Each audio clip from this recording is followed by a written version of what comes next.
Now in this session we are going to see the types of polarization and internal fields in material science. What are the types of polarization? What are the various types of polarization? First we go with the electronic polarization, generally seen in the covalent compounds. We know what are the covalent compounds. When a covalent compounds are placed in electric field, displacement of electron cloud takes place relative to the nucleus. This displacement creates a dipole which develops a dipole moment. So what is electronic polarization? Is nothing but it is seen in the covalent compounds. When a covalent compound is placed in electric field, the displacement of electron cloud, that is negative centers, takes place relative to the nucleus, which is positively centered. So there is a displacement of negative and positive centers. This displacement creates a dipole which develops a dipole moment. Now electronic polarizability alpha E is equal to epsilon naught into epsilon r minus 1 by n, where n is the number of dipoles per unit volume and electronic polarization is independent of temperature. So we see here majorly electronic polarization is seen in covalent compounds and it is independent of temperature. Next we see the ionic polarization. It is exhibited by ionic compounds. When ionic compounds are kept in electric field, the displacement of positive and negative ions occurs, developing a dipole moment. Ionic polarizability alpha I is equal to epsilon naught into epsilon r minus 1 by Ni. It is independent of temperature. So ionic polarization is exhibited by ionic compounds, and when kept in electric field, the positive and negative centers of ions occurs, developing a dipole moment. And this ionic polarization is independent of temperature, denoted by alpha I. Next we see the orientation polarization. Orientation polarization is exhibited by polar molecules. Polar molecules exhibit this mechanism. When a polar molecules are kept in an electric field, that is already existing dipole tend to lie in the direction of the applied electric field. This increases the dipole moment. We know that polar molecules already have a net dipole moment, and when kept in electric field, the existing dipoles tends to align in the direction of the applied field. This increases the dipole moment. So orientation polarization denoted by alpha O, which is equal to mu square by kT. This is dependent of temperature. That is, alpha naught is inversely proportional to temperature. Or you can say that alpha naught is directly proportional to 1 by T. Both gives the same meaning. So what is total polarization? Total alpha is equal to alpha E, that is electronic polarization, plus alpha I, ionic polarization, plus alpha naught, orientation polarization. Okay, next. Now we will see what are internal fields, local fields and Lorentz fields.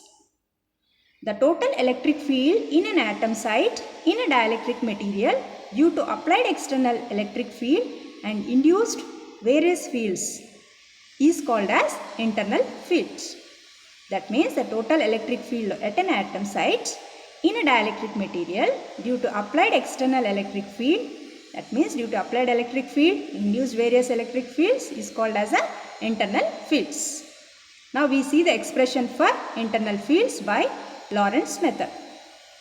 Consider an atom or a dipole A at the center of imaginary spherical cavity of large radius compared to intermolecular distance in a dielectric placed between the plates of a parallel plate capacitor.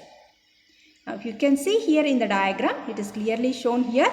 Consider a dipole A which is at the center of the imaginary spherical cavity of large radius compared to the intermolecular distance in a dielectric placed between the plates of a parallel plate capacitor.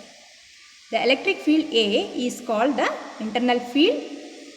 EI is given by EI is equal to E1 plus E2 plus E3 plus E4. Let that be equation 1.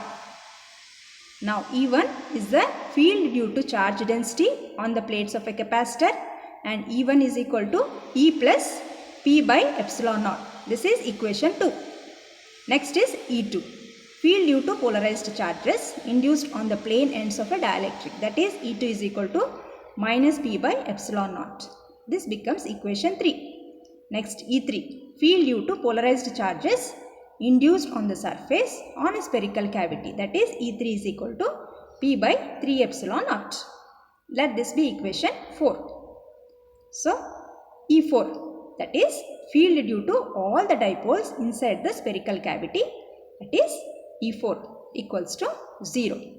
From equations 1 to 5, EI is equal to E plus P by epsilon naught minus P by epsilon naught plus P by 3 epsilon naught plus 0. That means summation of all the electric fields E1, E2, E3, E4 and E5. So if you add up all the things, you will be getting EI is equal to E plus P by 3 epsilon. EI, internal field EI is equal to E plus P by 3 epsilon naught. Now we will see the expressions for the internal fields in 1D and 3D dielectrics and the Lorentz fields. Internal field in 1D dielectric material is EI is equal to E plus 1.2 mu of I and D by pi epsilon naught into A cube, where capital E is the applied electric field and A is the interatomic distance and mu ind is the induced dipole moment. Mu I and D means it is induced dipole moment and epsilon naught is the permittivity of the free space. Internal field in 3-dimensional, that is 3D dielectric material, EI is equal to E plus gamma P by epsilon naught, where polarizability P is equal to mu induction by A cube and internal field constant gamma is equal to 1.2 by pi. So the Lorentz field EL is equal to E plus P by 3 epsilon, where gamma is 1 by 3 for cubic dielectric. Usually we take gamma is equal to 1 by 3 for a cubic dielectric. Even in the problems we go with gamma is equal to 1 by 3 for a cubic crystal. So the internal field for 3D cubic material is called as a Lorentz field. So we have seen the internal fields in 1 dimension and 3 dimension dielectrics, and we have seen what is called as a Lorentz field. Now we will see internal field or the local field or the Lorentz fields in solids. Internal or a local field is the result field experienced by a molecule per an atom in a solid due to external field and the fields produced by dipoles. So what are internal field? Is the resultant field experienced by a molecule per an atom in a solid due to external field and the fields produced by the dipoles. So internal field is we have seen the derivation till now. It is internal field is nothing but the summation of all the fields, external fields and the internal fields produced by a dipole. Now internal field is a sum of applied field and the induced fields. So we have seen that internal field is a sum of applied field and the induced field.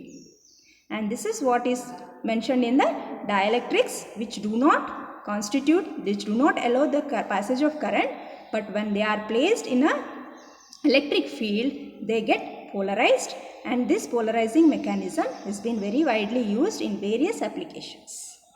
So in this session we have seen the types of polarization, various internal fields, how the internal fields internal field is being calculated by the application of applied fields, and also internal field is nothing but the sum of applied field and the induced electric field.